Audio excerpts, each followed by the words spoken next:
Bienvenidos a los miércoles de tertulia. Hoy, en una edición especial, dado que decidimos no apoyar la reforma tributaria, el gobierno Duque nos ha quitado absolutamente todos los recursos para la grabación.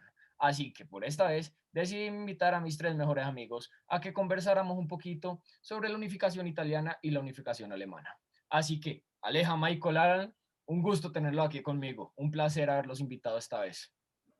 Pues la verdad, Martín, no sé de dónde sacaste que somos tus mejores. No, mentira. Claramente, gracias por habernos invitado. Estamos muy felices de estar aquí para hablar mucho sobre el nacionalismo y cómo este afectó Europa y cómo formó el mapa de Europa que conocemos hoy en día. Y nuestro mundo, ¿no? No solo Súper, Europa. bueno, El mundo. yo les propongo, conversemos. ¿Qué piensan? ¿Cómo les pareció acerca de la unificación italiana, acerca de la unificación alemana, el nacionalismo, los procesos, la similitud en los procesos, porque podemos ver que inician sobre las mismas bases de pensadores, de filósofos que buscan cambiar el método en que está viviendo el país y la división de los países con el fin de unificar el país y sentir la patria como solo, como una sola, mejor dicho. Y Pues, también progresar, ¿no? Es como esa sed de progreso, que quieren romper las barreras del comercio, de que quieren como salir adelante y seguir creciendo juntos, porque se dan cuenta que solos pues, no van a poder ser lo que tienen. O sea, tienen una ambición grandísima. pues la verdad me parece muy chévere y me gustaría empezar un poco con la diferencia, no solamente de los tipos de nacionalismo que pudimos ver a principios de los años 50 en Europa. O sea, podemos observar por un lado el romanticismo alemán, que consideraba a la nación como un ser vivo, que se desarrollaba, que necesitaban y priorizaban sobre todo pues, los deseos de la población y que se mantuviera en el futuro, pues la raza, las personas. Y esto más adelante fue tornado, fue distorsionado y se volvió casi en un racismo hacia muchas personas y que se ha mantenido inclusive en la cultura alemana muchísimos años. Y por otro lado podemos ver el nacionalismo latino que fue implementado pues hacia el sur de Europa, en Italia, que fue pues claramente formulado por Mazzini, un revolucionario, uno de los pensadores revolucionarios de Italia que impulsó todo este sentimiento de la resurrección dentro de Italia y pues que dice que una nación es la asociación de pues todos los hombres agrupados por lenguas, condiciones geográficas o el papel, pero sobre todo resalta el objetivo definido de que la patria es ante todo la conciencia de la patria y por esto salen muchísimos tipos de personas que es un nacionalismo mucho más pasional, mucho yo muero por mi país, lo que necesitamos es mantener la idea viva del país, mientras que por el otro lado el nacionalismo alemán es mucho más, no es mantener la idea viva del país, pero mantener el país como tal, el territorio, las personas. Entonces no sé qué piensen sobre estas diferencias ideológicas en los nacionalismos. Yo quiero hacer una mención de la evolución de los nacionalismos en la historia. Disculpen el ruido de fondo, pero no es estática esta visión o sea, toca entender primero el contexto histórico, ¿no? De que Alemania, digamos, a diferencia de Italia, Alemania no tiene un pasado glorioso, lógico, que uno vea, eh, el cual pueda reivindicar. Tipo, uno piensa en el pasado de Italia y piensa también en el Imperio Romano, como que tienen algo por lo cual poner dentro de su nacionalismo historia. En cambio, los alemanes están construyendo apenas esa historia. Si el Imperio Romano Germánico tiene su historia, tiene un peso ahí, pero digamos que era un ente político mucho más complejo y difícil de reivindicar. Pero a medida que el nacionalismo alemán evoluciona, cuando uno oye esta narrativa mucho posterior nazi, ellos sí reivindican un pasado alemán, que es el que se están inventando ahorita, desde el Tercer Reich, de que tenemos que resurgir. Entonces, este tema de la historia de los países realmente es muy importante en la historia del nacionalismo y esta reivindicación de una gloria nacional es muy importante en la historia de los fascismos también. Y podemos ver esto después en guerras nacionalistas como los Balcanes, ¿cierto? Que unos hablan de una gran Serbia y se producen todos estos conflictos que hasta hoy en día tienen relevancia. Entonces el rol de la historia aquí me parece demasiado importante en la concepción de cómo se fueron formando esos nacionalismos y cómo fueron evolucionando eventualmente. Chévere, chévere. Y me gustaría también recalcar, a raíz del nacionalismo, la involucración de la iglesia y cómo la iglesia, cómo los estados buscaban a la iglesia como un aliado cuando la necesitaban.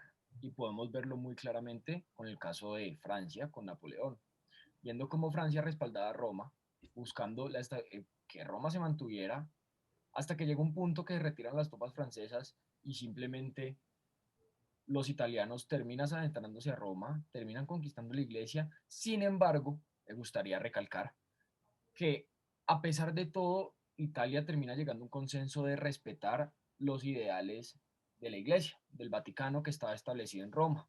Y a pesar de la unificación, cuando terminaron las dos guerras de revolución italianas, podemos ver cómo al final ellos terminan diciendo, está bien, son parte nuestra, pero les vamos a respetar sus ideales y los vamos a respetar como iglesia y como la sede de la iglesia aquí dentro de Italia. No sé qué piensan al respecto. Pues la verdad, según lo de la religión, me parece un tema muy interesante de utilizar, porque inclusive en la misma Italia se sabía que era muy difícil separar como tal la iglesia de la revolución, pero empezó este conflicto iglesia-estado con estos nuevos pensadores, por lo menos esta corriente del neodelfismo en la que completamente se separaba la iglesia de la revolución, querían conquistar a Roma a toda costa y que claramente falló muchísimas veces, que les tocó empezar a respetar un poco estas creencias para poder llegar y finalmente conquistar Roma y conquistar todo esto que fuera parte de la revolución. Inclusive ellos no querían que Roma fuera la capital de Italia, de la Italia unida, pero terminó siendo y terminó concluyéndose así. Sin embargo, el Papa pues no tenía, sí crearon que el Papa no tuviera ningún tipo de pues poder, tanto poder de reino en temas de la Italia ya unida.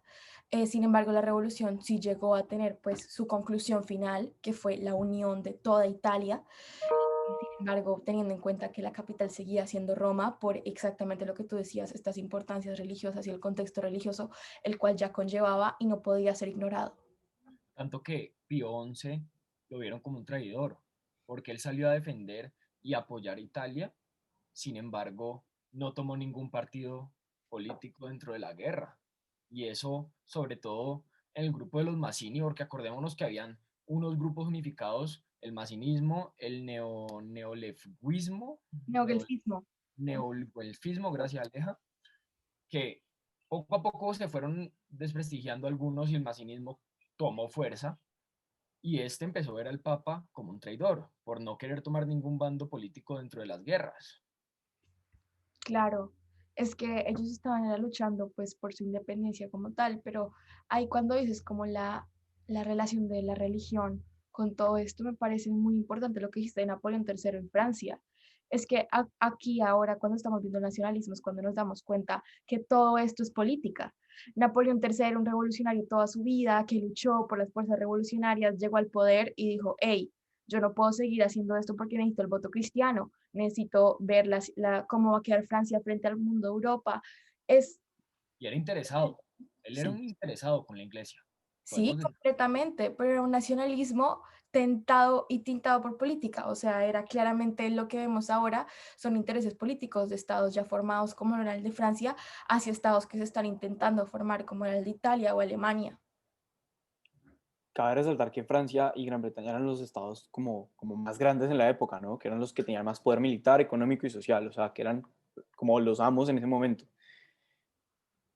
Y yo no tengo muy claro cómo fue la unificación de Francia, sin embargo, me gustó mucho y me pareció muy interesante ver, tanto en Italia como en Alemania, cómo poco a poco los diferentes áreas geográficas del país, podemos decir bandos dentro de los mismos países, se fueron. Podemos ver en Italia cómo el Piemonte empezó a tomar el liderato y empezó a buscar ese ánimo de nacionalismo y fue bajando y fue tomándose el control y convenciendo a los otros ciudadanos hasta que tomó el control del medio, bajó a las dos Sicilias, tomó el control de las dos Sicilias hasta que al final termina llegando a los estados papales y se termina unificando Italia como una sola. Y en Alemania podemos ver lo mismo con Prusia. Podemos ver cómo Otto von Bismarck poco a poco fue cogiendo los territorios aledaños, se va viendo cómo dentro de eso, en los pactos, terminan ellos ganando también territorio. y se ve que Italia termina ganando. Italia le cede, por ejemplo, Niza a Francia en un pacto con Napoleón III. Asimismo, Alemania gana unos territorios que en este momento no los tengo muy claros. Sí, claramente. Y no sé qué piensen sobre esta diferencia en la que podemos observar, pues también cómo fue, más que todo, cómo se fue expandiendo la ideología del nacionalismo.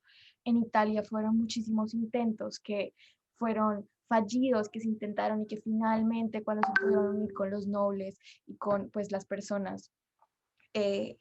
las personas que tenían realmente poder dentro de los lugares, fue que se pudieron seguir y pudieron llegar a estas revoluciones.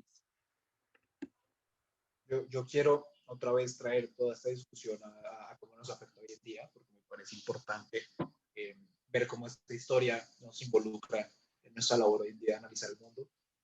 Y yo creo, por ejemplo, toda esta relación entre la identidad religiosa y el nacionalismo, yo creo que el nacionalismo fue la tumba para el poder religioso absoluto y para la lucha de clases. Porque Marx, por ejemplo, buscaba que la gente se identificara con una clase social, todos somos proletarios, pero el nacionalismo primó, se identificaron con todos somos alemanes, todos somos italianos. Y eventualmente, mucho tiempo después, pasó lo mismo con la religión. Cualquier persona puede profesar alguna religión y ser francés al tiempo, ser alemán al tiempo, ser italiano al tiempo. ¿Cuál es el problema? Que hoy en día eso otra vez está volviendo a cambiar, sobre todo en Europa. Uno ve políticos de extrema derecha surgiendo hoy en día, por ejemplo, en Países Bajos, que hablan de que el Islam es incompatible con los valores de Países Bajos, que alguien que profesa el Islam no puede ser neerlandés. Y uno dice, bueno, entonces, ¿cómo se construyó todo este proceso político y qué significa ser neerlandés? ¿Qué significa ser alemán? ¿Y por qué ahorita está resurgiendo esta relación entre identidad religiosa e identidad nacional? ¿Cómo podemos nosotros combatir esta radicalización hoy en día desde nuestra labor como estudiantes y como futuros internacionalistas? Por eso me parece importante estar estudiando estos procesos. Es Una lo frase, que más Bueno, no sé. referencia me causa. dale, Alan. Gracias. Y Michael, vení, yo te hago una pregunta, porque vos sabes mucho del tema. Esto no también se ve en los países árabes, porque, o bueno, del Medio Oriente como tal, porque es que lo que tengo entendido es que hay países que basan sus normas en la religión y no aceptan a otras personas. Entonces, el concepto de nacionalismo en ciertas partes, lo que te he entendido a vos con lo que ya hemos hablado, es de que en ciertos países está de la mano de la religión, pero lo que siento que pasó más adelante, o sea, actualmente, es que se empezó a separar, pero de algunos. Por lo menos en Alemania se puede ver como era un pensamiento más objetivo hacia el desarrollo del país y de la raza en ese entonces, que ahora eso creo que se ha dejado un poco a un lado y se ha enfocado en el desarrollo del país, como que se enfocan en progresar, pues, y seguir adelante.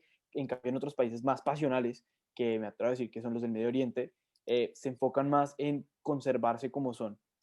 Y creo que eso influye un poco en el desarrollo. No sé si estamos de acuerdo en Sí, eso. digamos que el panarabismo era esta identidad árabe de que los árabes son toda una nación. Sí logró un poco apaciguar las identidades religiosas. Por ejemplo, el presidente de Egipto, Sadat, hacía chistes en vivo de que en algún momento va a ser ley ponerse la burka. Y hoy en día sí es ley en algunos países. Por esto mismo, están resurgiendo los radicalismos religiosos también en el Medio Oriente. ISIS es una consecuencia de eso, grupos terroristas y nacionalismos de otros grupos, nacionalismo judío, nacionalismo kurdo, nacionalismo druso, que está provocando un montón de conflictos en una región que nunca tuvo esta concepción de nación, que es una consecuencia de un colonialismo y de una imposición.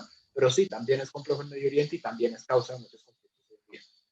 Yo siento que esto ya se va un poco más hacia el nacionalismo del que estábamos hablando al principio, un poco más hacia el racionalismo romantizado. Ese nacionalismo que se enfoca en mantener la raza, mantener las personas, mantener el lenguaje, que se lleva y se tergiversa hasta el nivel de que el concepto de otredad se vuelve tan fuerte que se vuelve un racismo hacia otras personas y hacia otras entidades, otras ideologías. Entonces yo creo que eso es lo que hemos concluido hoy, que hoy en día estamos llegando hacia ese racionalismo que empezó en el norte de Europa por Alemania, que hoy en día se ha esparcido hacia muchos lugares y que no creemos realmente que sea la mejor opción, porque ha sido tergiversado hacia el racismo que vemos hoy en día y hacia la violencia que experimentamos hoy en día. Para cerrar, porque ya saben, como estamos cortos, en cualquier momento me cortan la transmisión. Me gustaría resumir todo en una frase que me gustó mucho de la lectura, y es, la patria es, ante todo, la conciencia de la patria. Me pareció muy clara y me encantó. Y sin más, les agradezco muchísimo por haber venido hoy, les agradezco mucho este tema